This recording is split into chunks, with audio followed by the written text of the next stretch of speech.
My name is Kathy Harrell with the Parent Information Center. I will be sharing information with you about the age of majority as it relates to the Individuals with Disabilities Education Act, or IDEA. Under the IDEA and Delaware regulations specifically, students are to be invited to their IEP meeting by age 14 or as they enter the 8th grade. At the age of majority, or age 18, a student can assume his or her special education decision-making rights.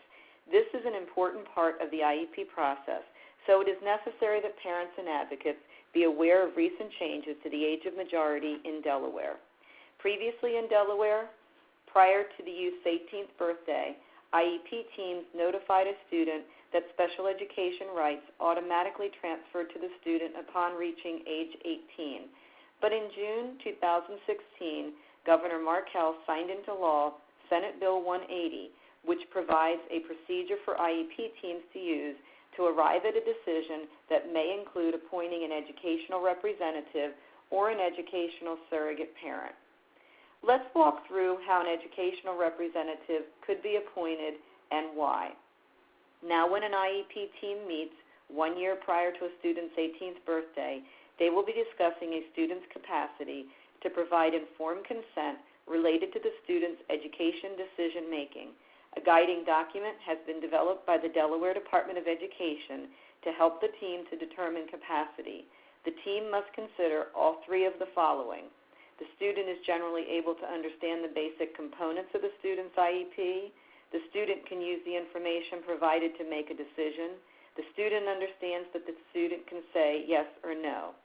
A student determined to have capacity may choose to assume and exercise his or her educational rights, or voluntarily authorize an adult to become their educational representative using a power of attorney or the Department of Education voluntary grant of authority form.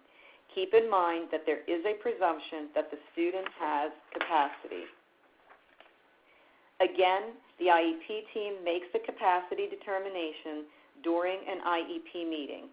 If capacity is uncertain, then a school psychologist familiar with the child must attend the initial meeting. In making the capacity determination, the IEP team may consider sources aside from school sources, such as evaluations conducted by outside professionals, and the IEP team may also authorize an evaluation if necessary to help the team make the capacity determination. If any of the information is ambiguous, the benefit of the doubt must be exercised in finding the student to have capacity. Now let's talk about lack of capacity. If the IEP team finds that the student lacks capacity, the IEP team will appoint an adult to serve as an educational representative. The law provides for a descending order of priority when appointing an educational representative. First, is there a willing and available biological or adoptive parent? 2, if not, is there a willing and available adult relative?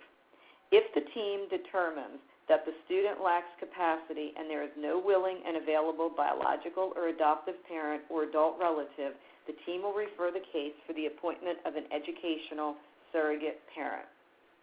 If either the student or the parent disagree with the capacity determination, either of you may contest it using dispute resolution procedures that are part of special education regulations. On the school's part, again, if the capacity determination is ambiguous, any benefit of the doubt must be exercised in finding of capacity. It is important to note that the capacity determination is limited to the educational context only. It should not be admitted as evidence of competency or capacity in any non-educational judicial or administrative proceeding. As already mentioned, forms to help guide IEP teams through this age of majority discussion have been developed by the Delaware Department of Education. In summary, the age of majority discussion with an IEP team should occur 1 year prior to the youth's 18th birthday. The IEP team determines capacity to provide informed consent in connection to the student's education decision-making by using a guiding document.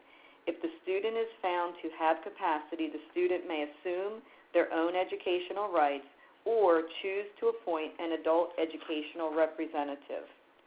If the student is found to not have capacity, the IEP team will appoint an educational representative, giving priority to a willing and available parent or a willing and available adult relative. If there is no willing and available parent or adult relative, the IEP team will refer the case to the Department of Education for the appointment of an educational surrogate parent. As a parent or advocate, always remember the power of the student's voice and how you can support a youth's participation in the IEP process.